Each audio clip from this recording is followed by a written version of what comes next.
चल भगवान श्री सागाची गुरुदेव की जय। समस्त आचार्य संघ की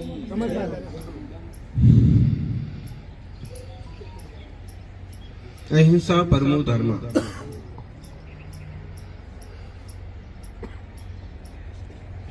जियो और जीने दो। अहिंसा परम धर्म है और इसका सीधा साधा मतलब है किसी जीव की हिंसा नहीं करना, तकलीफ नहीं देना। जियो और जीने दो मतलब है जियो और दूसरे जीवों को जीने दो का मतलब सिर्फ इतना नहीं कि उनके आश्रय पर छोड़ दो, अपितु उनका सहयोग करो। जीने दो में कोई अस्वस्थ हो गया, बीमार हो गया। आज हम जियो और जीने दो का प्रैक्टिकल स्वरूप यहाँ देख रहे हैं। मदनीश गौशाला इतना बड़ा हॉस्पिटल गायों का, पशु पंछियों का, और मुझे लगता है कि इस तरह के उपक्रम पूरे देश में हर 25-30 किलोमीटर पर होना चाहिए ताकि पशु पंछियों को भी एक अच्छा इलाज मिल सके, उन्हें भी एक जीने का अधिकार मिल सके। सरकारों को अपनी योजनाओं में गौशाला और पशु पक्षियों के हित को भी शामिल करना चाहिए। अभी जिस गौशाला में हम बैठे हैं 1000 से ज्यादा गायें हैं, पशु पंक्षी हैं, और देखिए किसी का पाँव में गैंग्रीन हो गया तो 3 पाँव हैं, किसी का आंख का कैंसर है तो एक आंख वाला पूरा हिस्सा ही निकाल दिया गया है, लेकिन उनका इलाज जारी है। और जो खड़ी नहीं हो सकती ऐसी गायों की भी सेवा हो रही है।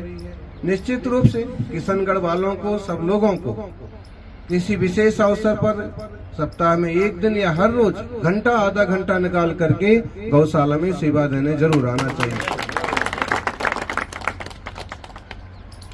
गौ सेवा, गोपाल सेवा,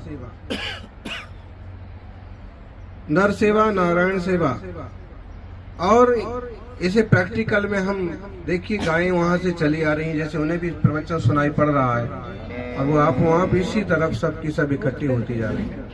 ये भी यहाँ सब लाइन से खड़ी हो गई हैं। अभी डर रही थी, अभी मालूम पड़ गया कि महाराज जी हैं और इनसे कोई डरने की बात नहीं है। पशु पंछी जानवर भी समझते हैं कि हमारा हित चिंतक कौन है और हमारा नुकसानदायक कौन है। आज हम सभी प्रतिज्ञा लें कि अपने किसी विशेष अवसर पर, परिवार के विशेष उत्सव पर कोई ना कोई दान निकालें और वो दान यहाँ तक गौशाला तक पहुँचाने की पूरी कोशिश करें। मुख्यमंत्री भजनलाल शर्मा आए थे, हमने उनको कहा कि कुछ ऐसी नीतियां बनाई जाएं जिसमें हिंसक उद्योगों के अनुदान खत्म कर दिए जाएं और अहिंसक उद्योगों पर अनुदान दिए जाएं। गौशाला है, फिर उन्होंने ही सुझाया कि गाय के पालन में अकेले गोबर की भी प्राप्ति होगी तो भी किसान को बिना नुकसान के गाय पालन का पुण्य भी मिलेगा और गोबर से खाद बनेगा, उससे उसको धन भी मिलेगा, जिससे उसका पशु का पालन भी होता रहेगा। आज गोबर से बहुत उत्पाद बन रहे हैं, गौमूत्र की भी अपनी मांग है। इन चीजों को समझें, इनके जो प्रोजेक्ट्स होते हैं उस पर काम करें और सरकार ऐसे प्रोजेक्ट्स के लिए, ऐसे पशु पंछियों के लिए गौशालाओं की जमीन उपलब्ध कराए, उनके लिए अनुदान उपलब्ध कराए, ताकि जो गोपाल कृष्ण के जमाने में गौ सेवा का काम होता था वो इस युग में भी भली भांति चल सके। भगवान श्री राम, भगवान महावीर,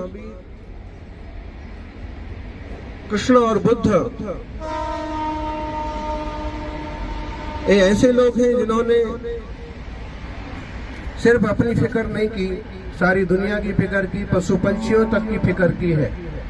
ऐसे में सभी लोगों को चाहिए कि मिलजुल करके इन उपक्रमों को जिंदा रखें। यहाँ हनुमान जी का वंशज जिन्हें कहा जाता है, ऐसे बंदरों को भी जिनका पांव टूट गया है, पैरालिसिस हो गया है, जिन्हें कोई ले आया है, कहीं मालूम पड़ा तो ये एम्बुलेंस से जाके लेके आए हैं। यहाँ के कार्यकर्ता निश्चित रूप से आशीर्वाद के पात्र हैं और ये पीली टी शर्ट में पूरी सेवा देने वाले, दिन रात काम करने वालों को तो जितना आशीर्वाद दिया जाए बहुत कम है।